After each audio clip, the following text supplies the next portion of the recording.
मित्रों नमस्कार, स्वागत है आपका हमारे YouTube चैनल एस महावचन में। आज हम बात करते हैं श्री विष्णु पुराण अध्याय पहला। आज हम आप सभी के समक्ष श्री विष्णु पुराण अध्याय पहला प्रस्तुत करते हैं। ऐसे परम भगवान श्री विष्णु जी की कथा का आप आनंद पूर्वक श्रवण कीजिए। आपके जीवन में मंगल ही मंगल होगा। मित्रों, वीडियो में आगे बढ़ने से पहले अगर आप चैनल पर नए हैं तो चैनल को सब्सक्राइब जरूर कर लें और घंटे को दबाकर ऑल पर सिलेक्ट कर लें ताकि ऐसी नोटिफिकेशन आप तक पहुंचती रहे। और वीडियो को छोटा सा लाइक करके नीचे दिए गए कमेंट बॉक्स में अपना सुझाव जरूर लिखें। देरी न करते हुए वीडियो को करते हैं शुरू। सूत जी बोले, एक समय प्राचीन काल में मुनिवर पराशर जी निष्कर्मों से निवृत्त थे।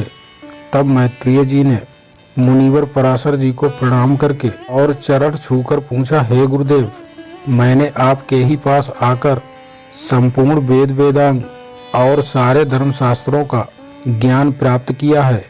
हे मुनि श्रेष्ठ, आपकी कृपा से मेरे विपक्षी भी मेरे लिए यह कदापि नहीं कह सकेंगे कि मैंने संपूर्ण शास्त्र के अभ्यास में परिश्रम नहीं किया। हे धर्मयज्ञ, हे महाभाग, अब मैं आपके मुखार बिंद से यह सुनना चाहता हूँ कि यह जगत किस प्रकार उत्पन्न हुआ और आगे भी दूसरे कल्प के आरंभ में कैसे होगा, तथा हे ब्राह्मण, इस संसार का उपादान कारण क्या है। यह संपूर्ण चराचर किससे उत्पन्न हुआ है, यह पहले किसमें लीन था और आगे किसमें विलीन हो जाएगा।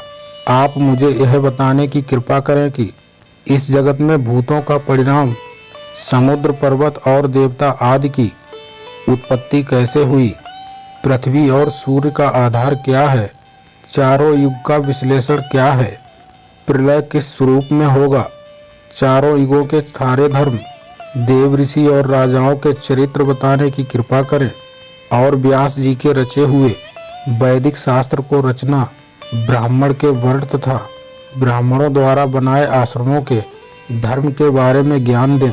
मैं आपकी ही कृपा से मैं यह सब जान सकता हूँ। श्री पराशर जी बोले, हे सुत जी, मेरे दादाजी श्री वशिष्ठ जी ने इस प्रसंग का वर्णन किया था। यह प्रसंग याद दिलाने के लिए तुम धन्यवाद के पात्र हो।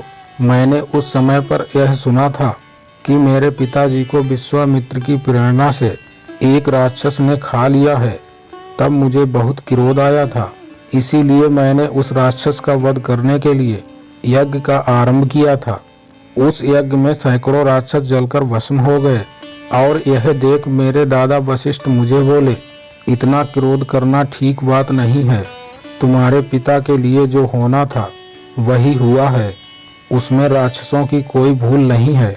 इस संसार में कोई किसी को नहीं मारता, सब अपने कर्मों का फल भोगते हैं। क्रोध मूर्खों को आया करता है, बुद्धिमानों को नहीं। क्रोध मनुष्य के अत्यंत कठोर तप का भी नाश कर देता है। महर्षि यह क्रोध का त्याग करते हैं, क्योंकि यह क्रोध की वजह से लोक तथा परलोक दोनों ही बिगाड़ के रख देता है।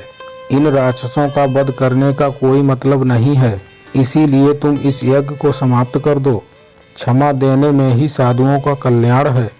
महात्मा वशिष्ठ के इस प्रकार पौत्र को समझाने पर मैंने यज्ञ को संपन्न कर दिया और मेरे दादाजी प्रसन्न हो गए। उसके बाद ब्रह्मा जी के पुत्र पुलस्त जी वहां आए और आसन ग्रहण करके मुझसे बोले, तुम्हारे हृदय में राक्षसों के प्रति बैर भाव था, फिर भी तुमने वशिष्ठ जी के कहने पर उन्हें माफ किया, इसीलिए तुम संपूर्ण शास्त्रों के ज्ञाता होगे।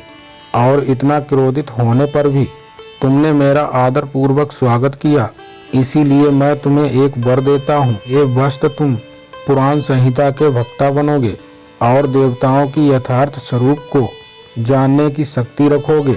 मेरे प्रसाद से तुम्हारी निर्मल बुद्धि प्रवृत्ति और निर्वृत्ति के उत्पन्न करने वाले कर्मों से निसंदेह हो जाएगी। और फिर पुलस्त जी के वर देने के बाद भगवान वशिष्ठ जी बोले, यह सब सत्य होगा। हे मुनि, प्राचीन काल में भगवान वशिष्ठ जी और पुलस्त जी ने जो भी कहा था वह सब तुमने मुझे इस तरह सवाल पूछकर सुमरण कराया है, इसीलिए मैं तुम्हें वह संपूर्ण पुराण संहिता का ज्ञान दूंगा। यह सृष्टि भगवान विष्णु से उत्पन्न हुई है। इसकी रचना भगवान विष्णु ने ही की है। वह इसकी स्थिति और लय के कर्ता हैं और यह जगत भी वे स्वयं हैं। इस प्रकार श्री विष्णु पुराण के पहले अंश में इसका श्री विष्णु पुराण अध्याय पहला समाप्त हुआ।